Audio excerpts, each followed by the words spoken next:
Boa tarde a todos, sejam bem-vindos. Ludson Nobre, Titina, bem-vindos.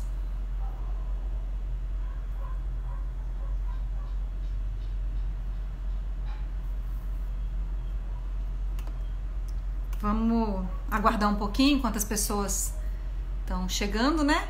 Pra gente começar a transmissão oficialmente. Carlos Alberto, Ricardo Eugênio, Arthur Guedes, boa tarde. Olá, MW Calazans. Pelo sobrenome eu achei que fosse o Lucas Calazans, hein? Maxital Ramos, estudante de engenharia agronômica. Olha, Teixeira de Freitas, bem-vindo, que bom. E Norbert, bora cafezar, gente. Sheila Posse, nossa diretora técnica. Cláudio Alexandre. Posso ficar lendo o nome de todo mundo, gente. Como estão? Sejam todos bem-vindos. Vamos começar, né? Oficialmente. Nilson, Evair, Dilson. Ronaldo Alemães. Olá, pessoal. Bom, boa tarde mais uma vez. Sejam todos bem-vindos. Hoje é quarta-feira, dia 22 de julho de 2020. Estamos começando mais uma transmissão ao vivo aqui pelo Instagram do Incapé. Pelos próximos dias, a gente tem várias datas importantes para comemorar. Próximo sábado, dia 25, é dia do produtor rural e Dia Internacional da Agricultura Familiar. E terça-feira que vem, dia 28, é dia do agricultor. São datas muito significativas para todo mundo que se envolve com o rural capixaba. E para celebrar, são várias ações, mas eu vou destacar uma que tem tudo a ver, inclusive, com o tema dessa transmissão ao vivo de hoje. O que é essa informação que eu trago para vocês? Na próxima sexta-feira, dia 24 de julho, às 10 horas da manhã, vai ser realizada uma solenidade virtual na qual serão anunciados recursos do Plano Safra 2020-2021. Nessa mesma solenidade será feita a assinatura de um convênio, um termo de cooperação técnica entre o Incapé e o Banestes para a execução de programas de crédito rural, visando o quê? Justamente o fortalecimento econômico e social dos produtores rurais do Espírito Santo. Então, a gente convida você, o governo do estado convida você a participar desta solenidade virtual nesta sexta-feira, às 10 da manhã, no YouTube e no Facebook do governo do estado. Para quem não me conhece, meu nome é Juliana Esteves, sou jornalista, trabalho na coordenação de comunicação e marketing do Incapé. A gente agradece mais uma vez pela presença de todos, nossos diretores, o diretor-presidente Antônio Carlos Machado, a diretora técnica Sheila Posse e o diretor administrativo e financeiro Kleber Guerra. Em nome desses três diretores, eu cumprimento a todos os colegas do Incapé, todos os servidores e a todos vocês, né? Em nome do Incapé, a gente cumprimenta e agradece pela participação aqui nessa transmissão. Bom, as regrinhas da transmissão de hoje são as seguintes. A gente está prevendo uma duração aí de em torno de meia hora. Se o nosso convidado puder ficar um pouquinho mais, ótimo, a gente estica um pouquinho. E se vocês participarem bastante, a gente estica um pouquinho. Se não, a nossa previsão é meia hora, mas acho que o João vai permitir a gente chegar uns 40, 45 minutos, quem sabe uma hora. Tudo vai depender de vocês e, claro, da disponibilidade dele. Ele pode ter outros compromissos. Segundo ponto, pra gente combinar como vai ser esse nosso bate-papo. Os comentários, como a gente sempre faz aqui, serão desativados. Então, por enquanto tá aberto, porque eu tô falando, o nosso convidado ainda não entrou, mas esses comentários todos que aparecem na frente do rosto do nosso convidado, eles acabam distraindo, né? Enfim, e fica incômodo você olhar a pessoa com esse monte de letrinha na frente. Então a gente vai desativar esses comentários e se você quiser participar, é só mandar pergunta por essas duas cartinhas aqui no meu dedo. Tem duas cartinhas, uma delas tem um ponto de interrogação na frente. É aí que você vai mandar sua pergunta, é aí que você vai enviar sua manifestação, sua participação. As perguntas serão feitas ao final da explanação, ok? Dessa vez a gente vai tentar uma estratégia um pouquinho diferente. Em vez de fazer no durante, a gente vai deixar o João falar e passar todo o conteúdo que ele tem riquíssimo e aí no final a gente abre para as perguntas. Mas vocês podem ir mandando que a gente vai acumulando aqui, no final solta tudo. A última regrinha, todo mundo já sabe, quem acompanha as transmissões aqui do Incapé, se a transmissão cair, a gente vai tentar retomar imediatamente. Então a gente pede que vocês continuem conosco, porque se ocorrer algum problema, né, na transmissão, na internet, enfim, a gente vai tentar retomar a transmissão imediatamente. Se isso for impossível, aí sim a gente tenta remarcar o tema, o entrevistado, para uma outra oportunidade e avisa aqui mesmo no Instagram do Incapé. Bom, hoje o bate-papo é com o João Marcos dos Santos Júnior, que é engenheiro agrônomo, é extensionista do Incapé, e ele vai falar sobre as políticas públicas para a agricultura familiar. Deixa eu convidar o João Marcos aqui. Vamos lá. Por favor, você está online, aceita o nosso convite? Vamos bater um papo sobre políticas públicas para a agricultura familiar? Um tema importante essa semana, hein, gente? Com tantas datas comemorativas. Olha ele aí. Tudo bem, João? Boa tarde. Boa tarde, Juliana. Boa tarde a todos. Que bom, obrigada por você ter aceitado o nosso convite, hein? Ó, turma, como a gente combinou, eu vou desativar os comentários a partir de agora, que o João entrou. Vamos lá. Agora as manifestações só nessas cartinhas. João, vamos lá. Primeiro eu vou te pedir para a gente começar, para você começar trazendo uma explanação para a gente, me contando uma história. Sempre existiu política pública para a agricultura familiar ou isso é só de um tempo para cá? Então, Juliana, na verdade, o que que seria, né, a agricultura familiar? Seria aquela que o próprio nome já diz, né, aquela desenvolvida pela família, cuja gestão, né, do estabelecimento é compartilhada, cuja mão de obra, né, predominante na atividade é da família e a maior parte da renda é oriunda da atividade agropecuária que ela executa. Em relação às políticas públicas, nem sempre elas estiveram aqui disponíveis, né? Como a gente vê hoje em qualquer folder, em qualquer site, a gente consegue algumas informações, né? No início, né? No finalzinho do século passado, já podemos dizer assim, Parece que não, hein?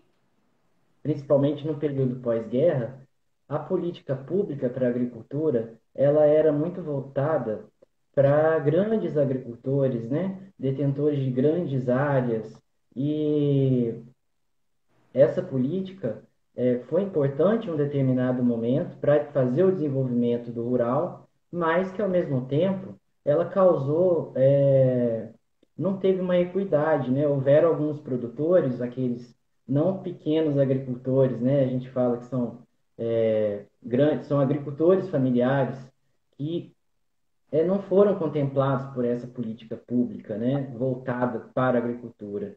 Então, houve um certo descontentamento desses agricultores, né, e eles reivindicavam por melhorias, reivindicavam por políticas voltadas para esse público da agricultura familiar.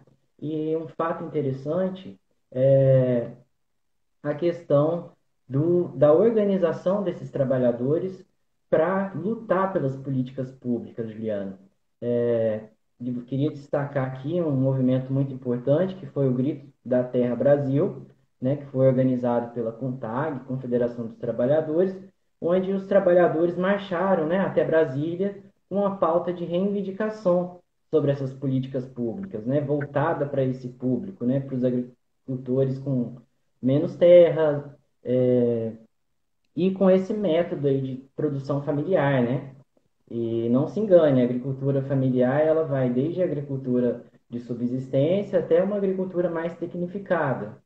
E assim, e isso foi em 1995, esse grito, né? Bom, Essa marcha. Tem aí 25 anos. olha eu me E, entregando à idade.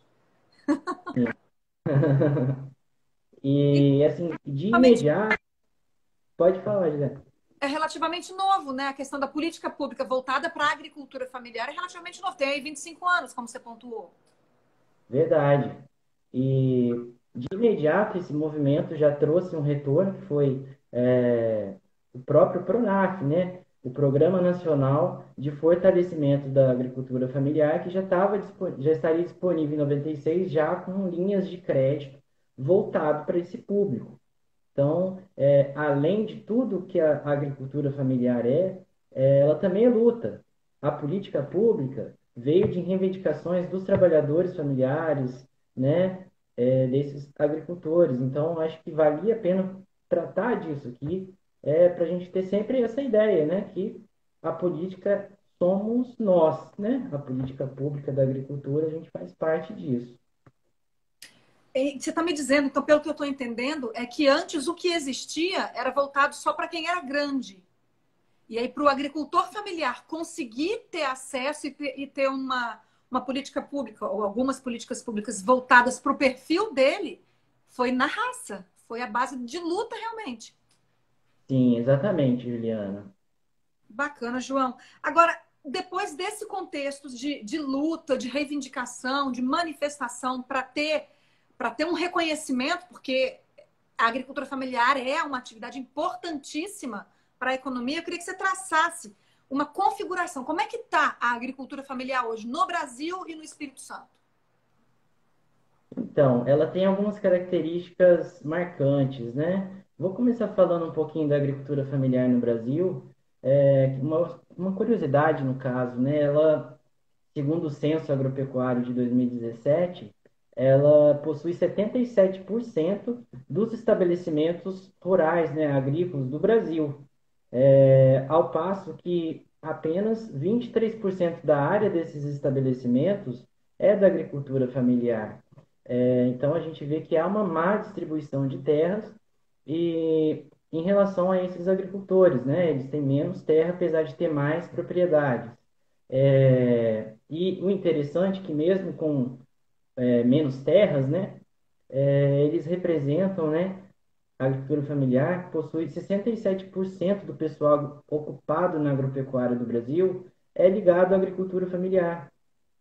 E um dado interessante é que a agricultura familiar brasileira ela produz cerca de 107 bilhões de reais, que equivale aí a em torno de 23% da produção agropecuária nacional, né?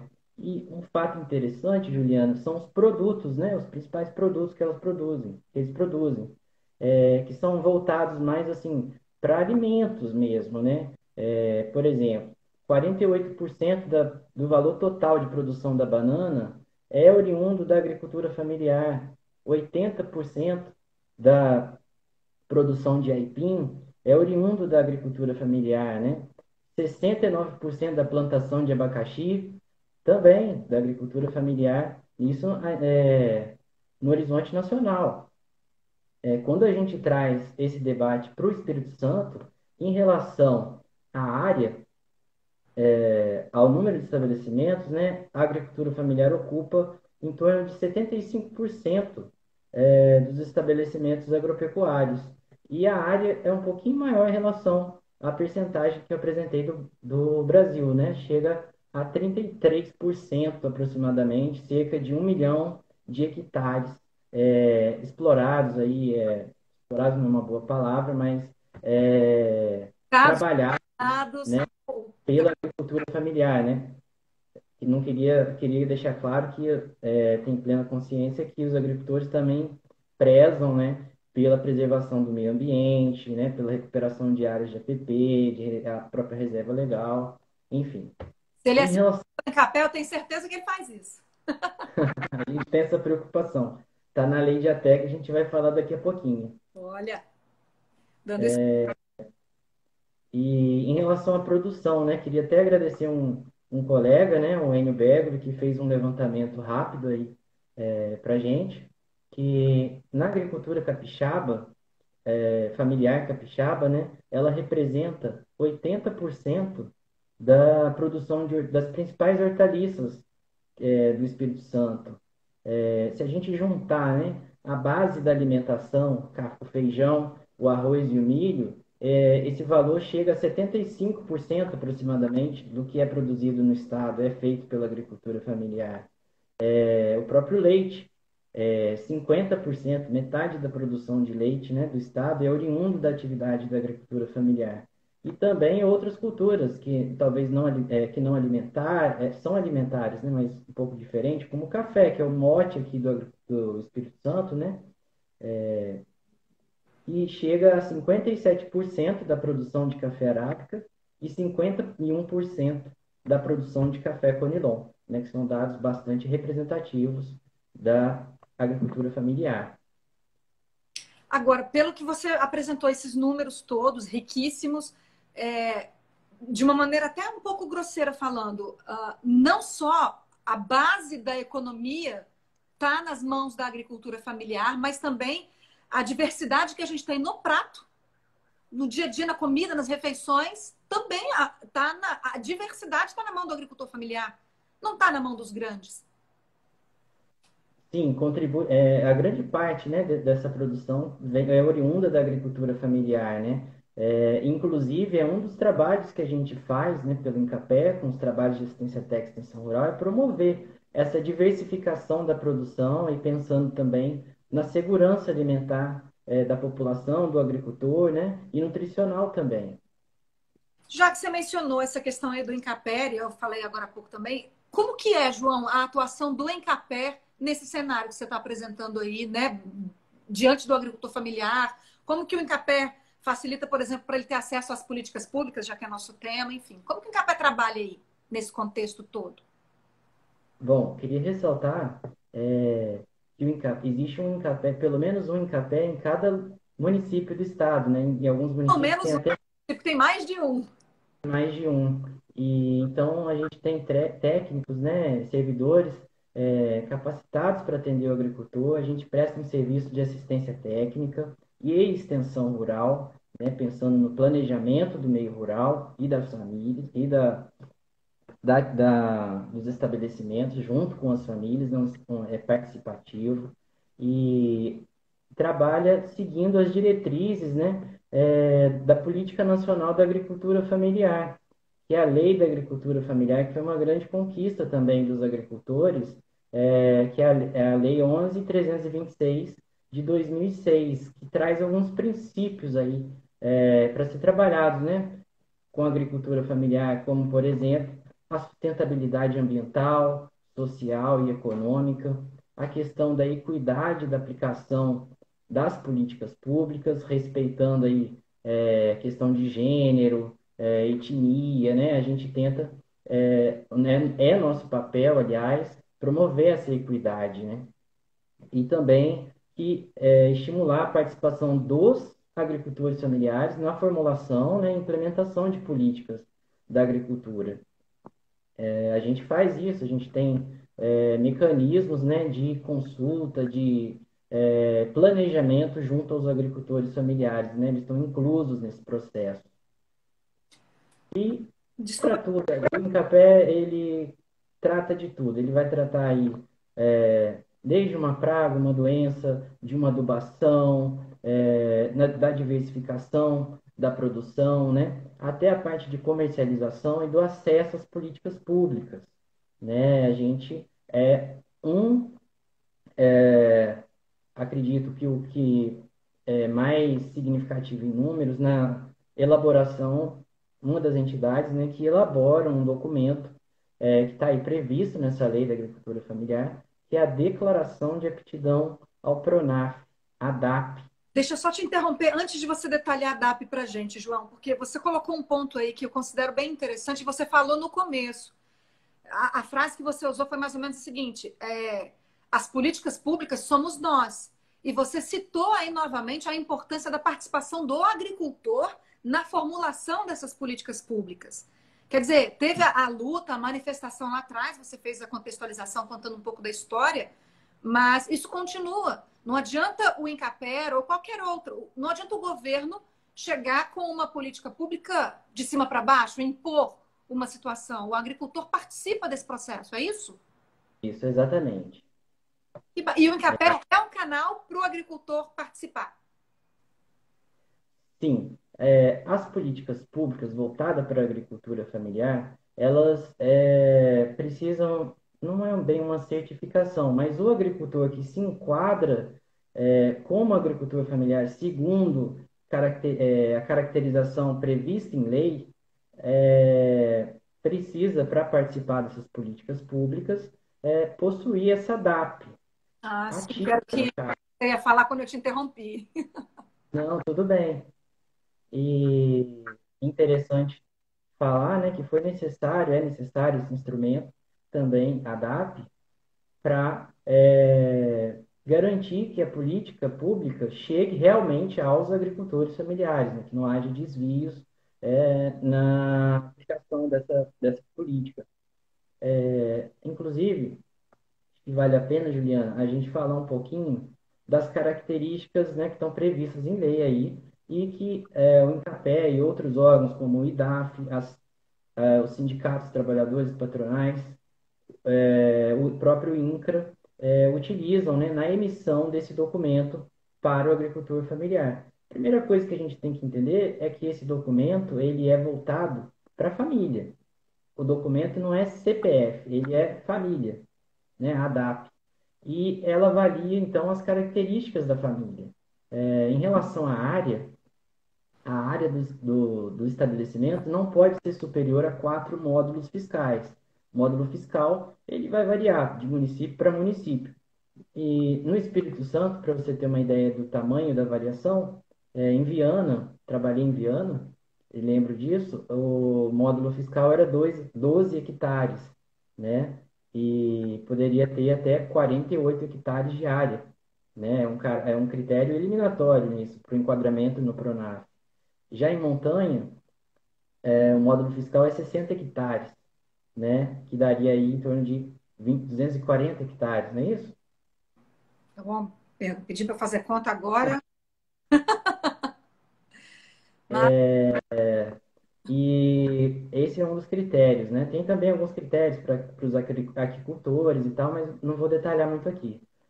Um outro critério importante é a questão da renda do estabelecimento. A renda tem que ser predominantemente da agricultura, da atividade que ela desenvolve, né? Então, 50% pelo menos, metade, tem que ser oriunda da agricultura, da atividade agropecuária. Tem que ter, outro critério, né? O trabalho tem que ser predominantemente da família e a gestão do estabelecimento também. deixa eu te cortar de novo, João, desculpa. Então, quer dizer que se a família tem o estabelecimento na propriedade ali, dentro do tamanho do módulo rural exigido pela legislação e tudo, mas se a maior parte da renda não vier da atividade agrícola, ela não tem direito. Infelizmente, Não, a família for dona de um pequeno estabelecimento comercial, um barzinho, uma lanchonete, um salão de beleza, se a maior parte da renda da família vier dessa outra atividade, não tem direito a se enquadrar. não teria direito, Juliana, só tem uma exceção, que quando a família tem renda acima, agropecuária acima de R$ 1.000, há um desconto no cálculo da renda fora da propriedade, em torno de R$ 10.000, que é para aqueles casos em que está quase 50%, existe esse mecanismo, né? Para também não excluir um potencial, né, agricultor. Mas, no geral, passando disso, não tem como, é um critério eliminatório Isso para enquadramento no PRONAF. é aí também, eu te interrompi nessa do valor da arrecadação, né? Não, tudo bem. Lembrei aqui, a renda máxima também é até 415 mil, não pode ultrapassar a renda bruta, né? Que é tudo que a família produz, independente dos custos de produção. Por ano. Por ano, exatamente. E isso né? Vale lembrar, Juliana, você falou um pouquinho dos proprietários e tal, entender que não só os proprietários têm direito, né? Os meeiros também, os parceiros, os comodatários, né? Desde que enquadrem nesses critérios. E a DAP, ela abrange os agricultores familiares, né, os tradicionais, os pescadores artesanais, aquicultores, quilombolas, indígenas, né? Tem uma série de público aí que é abarcado dentro desse mecanismo, né? E a DAP é utilizada para que eles possam acessar a política pública. E aí, interessante, que existe alguns tipos de DAP, né? Nem todas as DAPs são iguais. Depende para quem ela é voltada. Por exemplo, a gente pode dividir em 3 tipos: as DAPs pessoas físicas, as DAPs pessoas jurídicas e as DAPs que são acessórios às pessoas físicas. São para filhos de agricultores familiares, né, DAP jovem, e mulher agregada, para aquelas famílias que possuem, por exemplo, uma tia ou uma outra pessoa que está ali junto com a família e exerce atividade, essa pessoa também tem direito a DAP se enquadrada nos critérios acima. E aí existem algumas subdivisões para assentados, grupo A e C, o grupo B, que é para aquele agricultor que tem renda até R$ 23.000 ano, renda bruta, e a tradicional, que é o grupo variável, que renda até de 415 mil ano, né, que a gente acabou de falar no máximo aí. As pessoas jurídicas podem ser associações, desde que metade dos sócios, né, tenham DAP física ativa e também cooperativas, né? E empreendimentos da agricultura familiar também, como laticínio, bom, aí entra algumas agroindústrias, né? Que é muito diverso esse horizonte. Ano, eu queria destacar que, em relação a esses números, e pensando que o número de DAP no Estado reflete, né, o acesso às políticas públicas, queria destacar que o número de DAP ele vem caindo no Espírito Santo, o número de DAP, principalmente DAP física. Deixa eu te interromper de novo para a gente detalhar isso pelo seguinte, João. Eu combinei com o pessoal que essa transmissão duraria até 5h30. São 5, 6. Eu queria saber se você pode esticar um pouquinho e ficar mais tempo com a gente.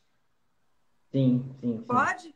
Porque eu tenho várias perguntas para te fazer. A turma ainda não começou a se manifestar, porque o combinado com eles foi que eles enviariam a pergunta. A gente vai apresentar as perguntas no final. Se tiver, né? Porque eu acho que sua explicação está tão contemplando, tirando as minhas dúvidas, eu acho que são das pessoas também, enfim. Mas quem quiser mandar pergunta, pode mandar. No final da transmissão, a gente abre para o João responder. Então, João, você estava me falando sobre a queda do número de DAPs aqui no estado. O que aconteceu? Como é que está hoje a emissão de DAP? Em 2017, a gente tinha em torno de 65 mil DAPs ativas, né, no Espírito Santo. Nesse ano, temos em torno de 42 mil DAPs. Então, houve uma redução brusca.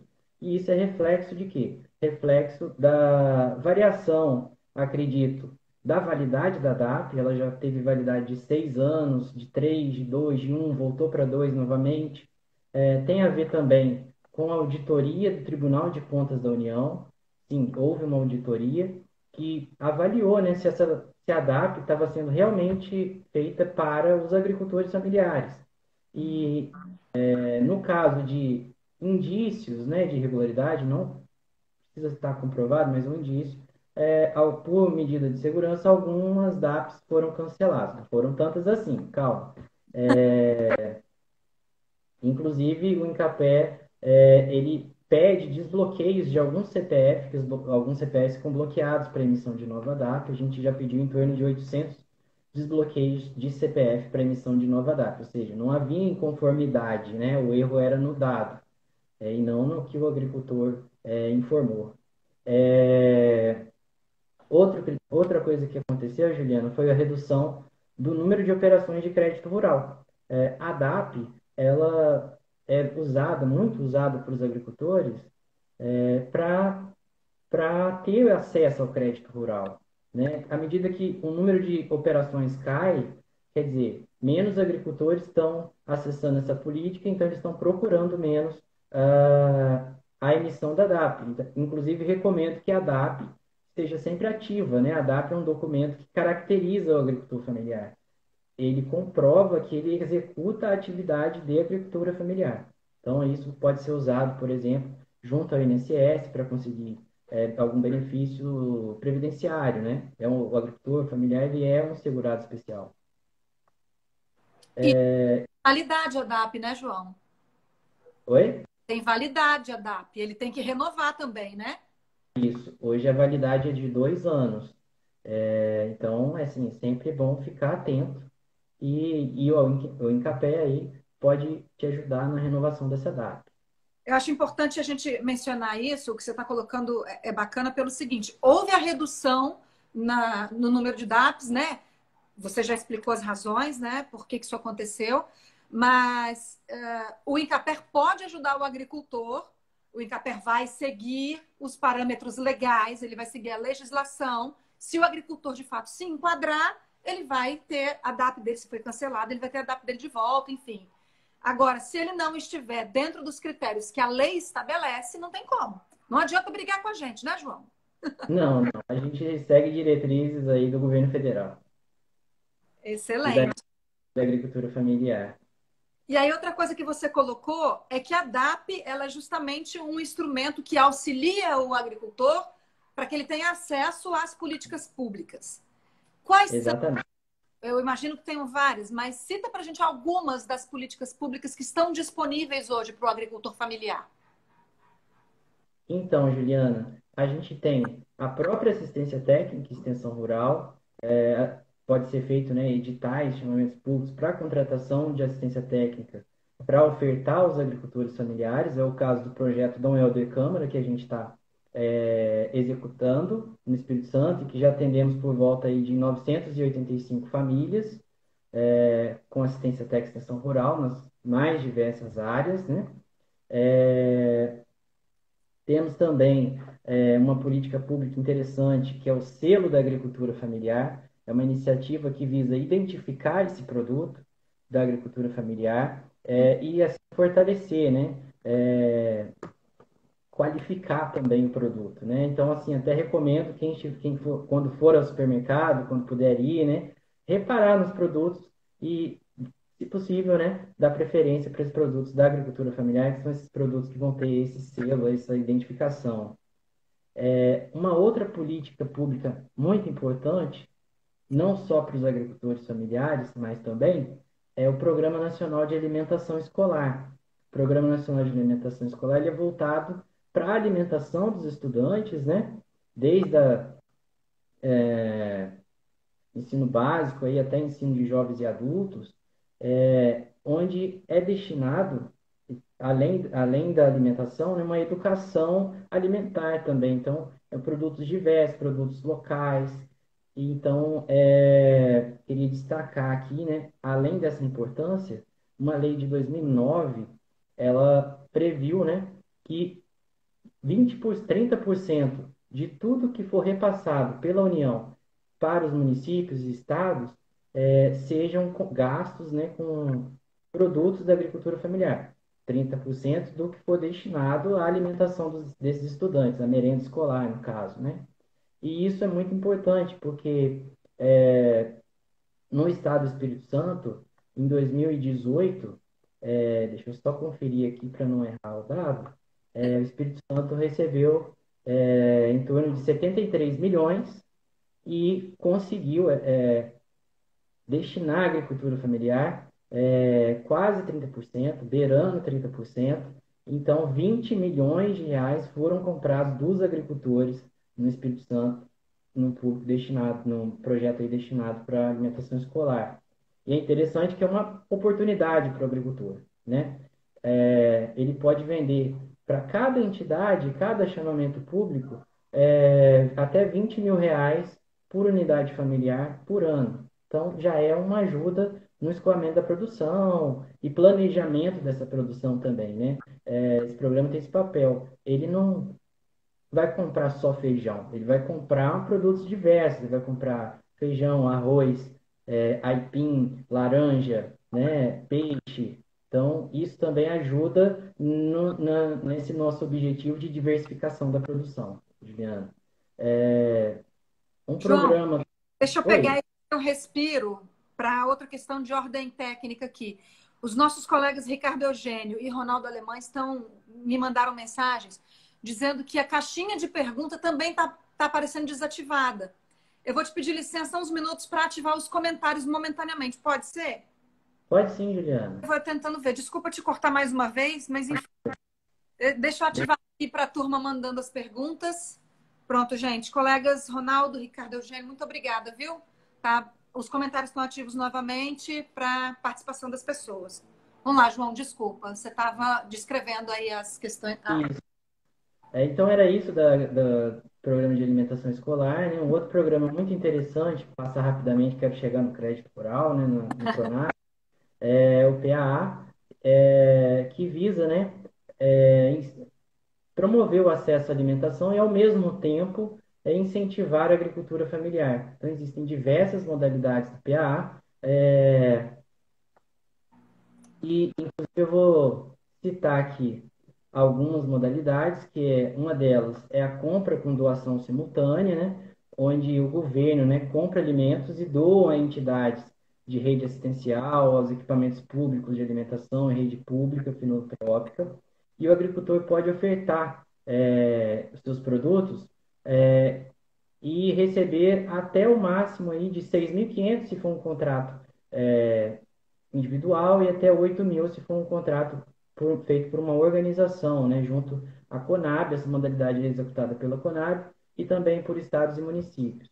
Uma outra modalidade importantíssima aí no PA é a questão da compra institucional, que permite aos órgãos da União, dos estados, dos municípios, comprar produtos da agricultura familiar e por meio de uma forma mais simples, uma chamada pública. Então, são abastecidos, né, com esses produtos hospitais públicos, quartéis, presídios, restaurantes. Então, aí enquadra aí a Marinha, o IFES, a UFES, né, o próprio MAPA pode comprar, né? E cada agricultor, cada família tem direito a vender até R$ 20.000 por órgão por ano. Então, mais uma forma aí de comercialização. Queria destacar também um programa, Juliana, já entrando no crédito rural, que é o Programa Nacional de Crédito Fundiário. Queria destacar até porque tem bons resultados aqui no estado. Acredito que seja aí, tenha sido tratado com bastante carinho pelo estado, pelo IDAF, que também executa, que que é destinado à compra de terra para aquele agricultor que não tem terra, né? A gente viu aí que meeiros, parceiros, comodatários, eles podem ter DAP, né? Então, a DAP é também a porta de entrada para esse programa, e o agricultor passa a ter direito no caso, é voltado para o agricultor com uma renda anual menor, né? Mas ele passa a ter direito a ter até R$ 140.000 para ser destinado na compra de uma terra, e com prazo de 25 anos para fazer o pagamento. Isso sem falar no bônus de adimplência. Quando ele paga no dia, ele ainda tem 20% de desconto. Esse valor aí varia dos juros, né? Nesse período vai variar de 5% ao ano a 2,5% ao ano. É um programa muito bacana e recomendo aos agricultores se informarem. Podem se informar no Incapé, no IDAF, nos sindicatos. E destaco aí que 162 famílias de agricultores familiares foram contempladas nesses últimos 8 meses. Então, é um resultado muito bacana, e queria agradecer aí o pessoal que trabalha com isso também. Os últimos 8 meses, boa parte deles, os últimos 5 pelo menos, estão contemplados dentro da pandemia. E olha que resultado interessante que você está trazendo. É verdade. Inclusive, o processamento disso já está todo digital. Eu tenho visto, acompanhado, né, o trabalho da Unidade Técnica Estadual do IDAF, e parabenizo eles aí, que continue assim, que venham muitos projetos aí, contribuindo para os agricultores. Bom, vou entrar no crédito, Juliana. Deixa eu só.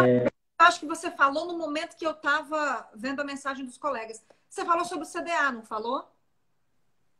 Ainda não falei do CDA, não.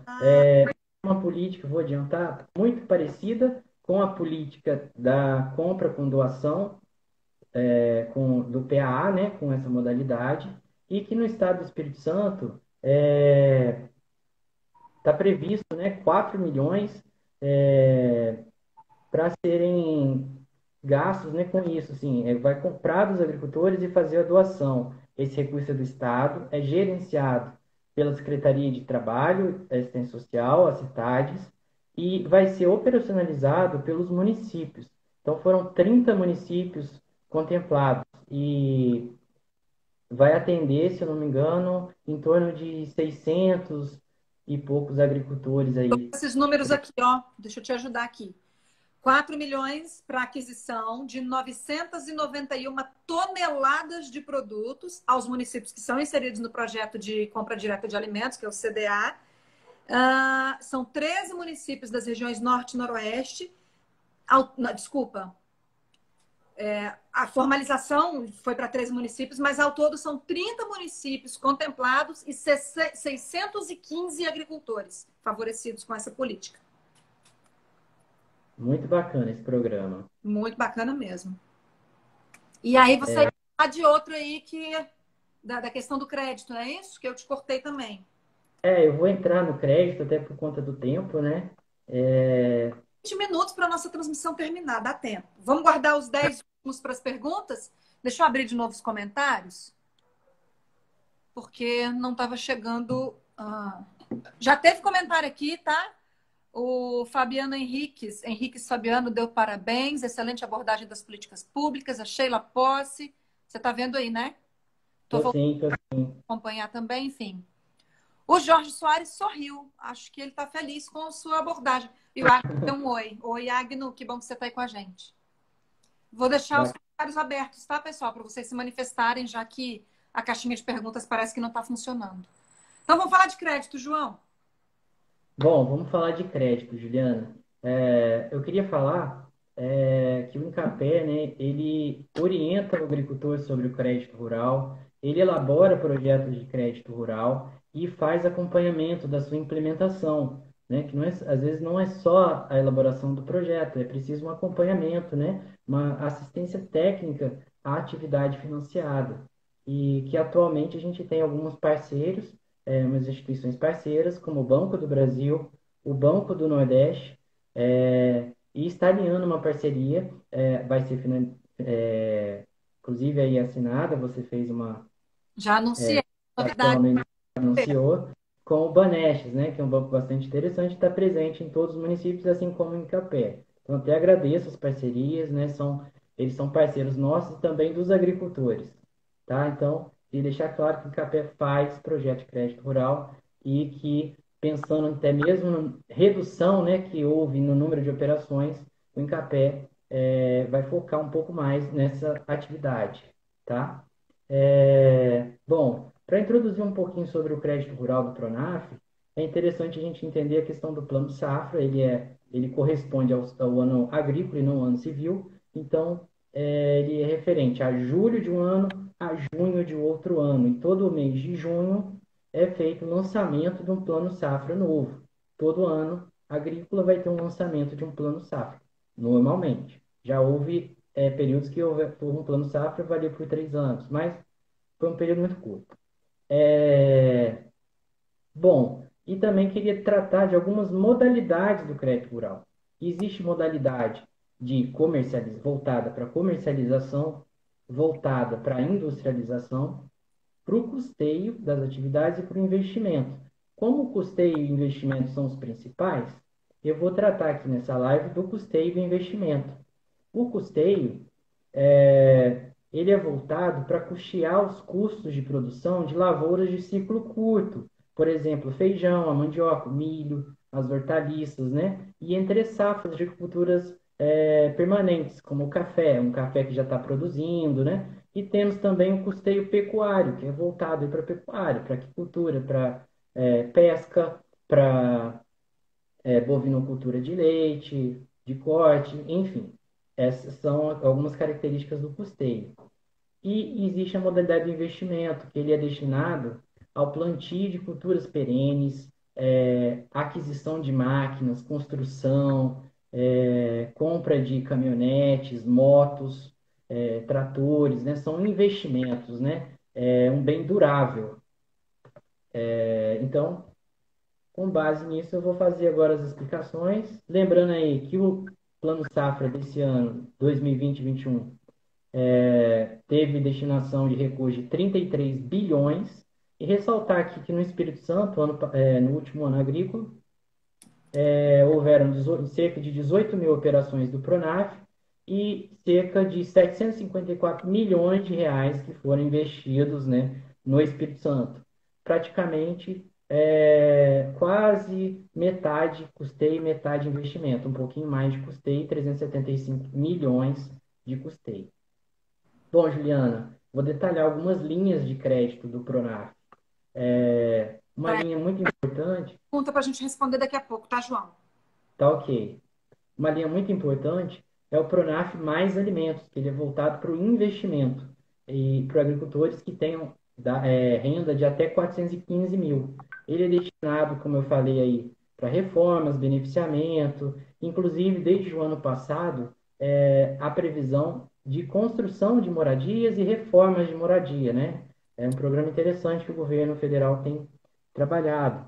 E o agricultor ele pode ter o limite de crédito acessado de até 165 mil reais por ano safra, podendo chegar a 330 mil, dependendo da atividade que ele trabalha, suinocultura, fruticultura, tem chega a 330 mil.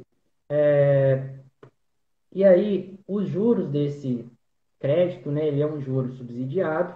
Hoje, em regra geral, está em torno de 4% ao ano. E em algumas modalidades tem o juro de 2,75. Vai depender do item que vai ser financiado, né? Juro baixo, a gente pensa que é onde o governo quer que a gente mexa, né? Onde ele quer desenvolver. Ele está fomentando isso, né? Alguém paga essa diferença. E então, no caso do Pronaf Mais Alimentos, ele é voltado, né, para práticas conservacionistas, para recuperação de pastagens degradadas. O Espírito Santo tem bastante área degradada e pode utilizar esse recurso para melhorar, né, os agricultores, para a formação de pastagens, capineiras, silagem, cultivo, estruturas de cultivo protegido, né, onde você domina mais o que vai acontecer com a cultura, aumenta um pouco a segurança. É, e também aquisição de tanques de resfriamento de leite e ordenhadeiras. Existem outros, mas que destacar esses pontos de juros de 2,75% ao ano. O prazo, Juliana, para pagamento nessa linha é de até 10 anos para o agricultor pagar e existe a carência, que é o período que ele vai fazer o primeiro pagamento. Ele pode chegar a 3 anos no caso do Pronaf e coincide com o período onde o item financiado, né, ele apresenta uma rentabilidade econômica. Por exemplo, o café, ele para apresentar uma rentabilidade econômica, né, e sobrar um pouco para a alimentação do agricultor e tal, é, subsidiar isso, vai em torno aí de 2 anos e meio, 3 anos. Então, a carência para o café, projetos voltados para a implantação de café, é de 3 anos, até 3 anos. Né? Então, é muito importante esse trabalho. Queria destacar que no caso de motos e caminhonete de carga, o prazo seria de 5 anos para pagamento e até 1 ano de carência. No caso de trator, 7 anos, o intermediário ali com 14 meses para começar a pagar. Bom, esse é o do Pronaf Investimento, Pronaf Mais Alimentos. No Pronaf Custeio, a gente tem também, existe a modalidade Pronaf Custeio, né, que é voltada para os agricultores com renda de até 415 mil, e tanto para o custeio agrícola quanto para o pecuário. O limite é um pouquinho maior, é 250 mil reais por ano agrícola, para o mutuário, né, para o DAP, vamos dizer assim, e o juro também vai variar de 2,75% a 4% ao ano, Juliana. De novo, as culturas de 2,75, vale a pena a gente pôr uma lupa, né? Para entender um pouquinho melhor. São aquelas culturas geralmente ligadas à alimentação, como o feijão, a mandioca, o tomate, a laranja, o inhame, a própria banana. E também uma área interessante é o custeio de sistemas de base agroecológica ou em transição agroecológica, que também tem esse juro mais baixo, além das culturas de apicultura, custeio da apicultura, da bovinocultura de leite, né, da piscicultura, enfim. Essas são as modalidades que têm um juro um pouquinho mais baixo no custeio. Então, é interessante para o agricultor familiar capixaba acessar as políticas públicas, o financiamento, o crédito, no caso, não só para essas culturas mais comerciais, vamos dizer assim, ou tão como a cafeicultura, né? Ele pode acessar para a fruticultura, uma atividade que na propriedade é um pouco menor, vale a pena ele acessar, porque o juro é menor. Exatamente. A ideia é Vale. justamente incentivar o agricultor a buscar esse crédito para essas outras atividades. Acho que o agricultor, né, ele tem que pensar nisso. Muitos desses produtos são produtos que vão fazer parte também da alimentação, né, do agricultor, né? É interessante trabalhar com isso, né? Se o agricultor já está capitalizado, não precisa do crédito, que bom, a gente fica feliz. Mas precisando, a gente tem que ter noção que existe isso e é uma forma de otimizar o recurso, né? Voltado aí para a agricultura. João, faltam 10 para 6. Nossa, Sei que você tem mais coisa para falar e eu preciso abrir para as perguntas. Então, vamos tentar condensar um nossa, pouco de informações. beleza, Né? tá joia. Bom, destacar aqui rapidinho, Juliana, a questão do microcrédito produtivo rural. Inclusive, foi utilizado nesse projeto Dom Helder Câmara em parceria com o Banco do Nordeste, onde os agricultores têm um dos menores taxas de juros, em torno de 0,5% ao ano, e ele pode acessar até R$ 15.000 em operações de investimento e custeio. Então, muito interessante. Ainda há um bônus de adimplência. Um exemplo aqui, né? Se ele fizer um financiamento nessa modalidade com valor de 5.000 e tiver o bônus de adimplência, pagar em dia, ele vai pagar menos de 5.000. Então a gente fala que é um juro negativo, né? Uma oportunidade para o agricultor que está precisando se capitalizar. É uma Uma espécie de modalidade que desconto. poderia. Oi? É um descontinho, é uma espécie de desconto que ele vai ter ali se ele pagar em dia. Exatamente. É muito interessante esse projeto, essa linha de crédito. Uma linha que não podia deixar de falar também é o Pronaf Jovem, que é voltado aí para aqueles agricultores de 16 a 29 anos, que ou estejam sendo acompanhados pela assistência técnica e extensão rural, pela TEP, né, Incapé, outras empresas, ou estejam nos últimos anos de escolas famílias agrícolas, ou cursos técnicos, né, agropecuários aí, ou também já formados dentro da área, né, ele comprova isso aí e ele tem R$ 16.000, 16.500 a um juro de 2,75 ao ano e até 10 anos para pagar. É a chance dele iniciar, né, a gestão, uma oportunidade, né, de Para o jovem rural ter um. isso, Tá na iniciar, vamos dizer assim, a vida dele autônomo, né? É muito empreender. interessante. Bom, Pronaf Agroecologia, destacar mesmo que ele é voltado para os sistemas agroecológicos ou orgânicos, né? E tem o juro baixo de 2,75, 10 anos para pagar com 3 anos de carência. A gente tem falado muito também sobre a questão do desmatamento. Existe uma linha de crédito que chama Pronaf Floresta, né? E interessante que ela é destinada, né, a investimentos em sistemas agroflorestais, e também na recuperação de áreas de preservação permanente, que são aí as beiras de rio, de nascente, né, e também de reserva legal. É uma forma do agricultor, né, que eu sei que ele está pensando também na preservação ambiental, exercer esse papel. E com SAF, né, que inclui aí algumas atividades econômicas, né, que também vão gerar renda para esse agricultor, né? O prazo para pagamento é, é um prazo maior, se for com recurso do Fundo Constitucional do Nordeste, FNE, ele tem até 20 anos para pagar, com 8 anos de carência, e se for por meio, né, da forma convencional, até 12 anos para fazer o pagamento. Um último destaque das linhas de crédito, Juliana, seria o Pronaf Mulher, que Excelente. é uma linha de crédito que ela é pouco acessada no Brasil, no Espírito Santo também. Eu acho que o Incapé pode contribuir mais e também ajudar a fortalecer. Existem alguns projetos de fortalecimento aí das mulheres agricultoras familiares, por exemplo, o projeto Elas no Campo e na Pesca, eu acho que seria uma política pública que esse projeto poderia estar atuando junto, né? E ele é destinado, então, às mulheres, independente da titularidade da DAP, para as mulheres.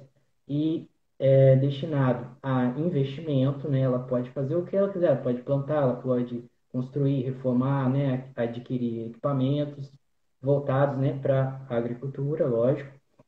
E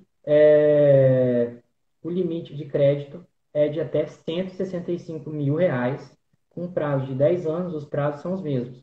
De 10 anos para pagar e até 3 anos de carência, a questão também de caminhonete de carga e motos, 5 anos para pagar aí, um ano de carência e tratou 7 anos para pagar e 14 meses de carência. Então, Juro, assim, na mulher, você várias mulheres, dê uma olhada nessa linha de crédito. show. Juro, você lembra? Tá mais baixo do que as outras linhas? O juro do Pronaf Mulher, ele vai seguir um pouquinho a linha do Pronaf Mais Alimentos, ele vai ser de 4% no tradicional, e quando destinado àquelas atividades que a gente listou, né, produção de alguns alimentos, ele é um juro de 2,75% ao ano. Então, Juliano, só para a gente ter uma ideia, né, o que é isso, né, Ó, eu 2,75%? vou te interromper, você não vai ficar bravo comigo. Tudo bem. Cinco E minutos, senão a gente não vai dar tempo de responder as perguntas. tá joia. Mas o Instagram derruba se a gente ultrapassa. Ok, Podemos pular para as perguntas, então? podemos. Joia, vamos lá. Ricardo Eugênio, ao longo do tempo está acontecendo um relaxamento com os critérios de enquadramento. Você acha que isso pode descaracterizar a categoria de agricultor familiar? Olha, sim, né, a gente tem que garantir que, que a gente tem que seguir os critérios, né, da legislação e garantir que as políticas públicas cheguem aos agricultores familiares, né? Então, a gente tem que zelar por isso, e lutar para que isso não aconteça, né? Não, a luta não foi só lá atrás, na construção, né, das políticas públicas, ela é eterna. Exatamente. Ronaldo Alemães, sobre o bloqueio das DAPs, ficou confirmado muita ilegalidade? O produtor fica desabilitado por quanto tempo? Bom, não foram muitas DAPs, né, que foram ditas aí irregulares, né, mas só foram bloqueadas, canceladas as DAPs, né, para nova emissão, bloqueado o CPF para nova emissão de DAP, daqueles que, com indícios de irregularidade, isso aí avaliou um período de 10 anos, Juliana. Então, assim, Foi muita coisa envolvida. avaliar 10 anos, a gente tem que ter isso em mente também, né? A questão dos critérios de caracterização do agricultor familiar, eles são claros, tudo bem, mas há uma curva de conhecimento, né? Uma curva que pode ter havido erros, né? No passado aí que a gente acaba corrigindo o rumo, isso é normal. Quando há o bloqueio de CPF, esse agricultor ele tem que solicitar o desbloqueio. Ele pode solicitar no órgão emissor da DAP com problema. E para isso ele vai até, por exemplo, em Capé, de posse dos documentos, né? Que a gente avalia os últimos 12 meses, né? Desse agricultor. Não avalia o período desses 10 anos para trás. É avaliado se ele ainda é agricultor familiar e recolhido documentação relativa à irregularidade. A irregularidade pode estar, por exemplo, na renda. Às vezes ele foi enquadrado como DAP do grupo B, que é renda até R$ 23.000 hoje, é, e por um descuido, uma informação pequena, ele tinha uma renda um pouco maior, então ele não era esse grupo. Então, o que tem que fazer é corrigir, né? E a gente corrige. Então, armazena esses documentos para não ter nenhum problema e faz a solicitação de desbloqueio. Desbloqueando, pedindo, fazendo pedido, em 15 dias mais ou menos é feito o desbloqueio e o agricultor segue com a vida dele normalmente. Joia, falta um minuto. Eu estou com a regressiva aqui do Instagram na minha frente. Ricardo Eugênio, um comentário. Política pública para a agricultura familiar é segurança alimentar e nutricional e desenvolvimento social, humano, econômico. Com certeza, Ricardo. Reginaldo, fala aí da sucessão rural. Não vai dar tempo, Reginaldo, infelizmente. Queria agradecer ao João, queria agradecer a todo mundo que participou. João, quer se despedir? 40 segundos. Bom, gente, muito obrigado aí por vocês escutarem, né? Os escritórios do Incapé, os nossos servidores aí estão à disposição para continuar a sanar dúvidas sobre isso, né? Eles são capacitados e orientados sobre isso. É, Conte com a gente, o Incapé é amigo do produtor, né? E está aí para preservar as políticas públicas voltadas para ele, né? Nós somos também guardiões dessas políticas públicas, né? Por isso, quando ao emitir DAPs e pensar nesses projetos, a gente está também protegendo os agricultores e a política pública.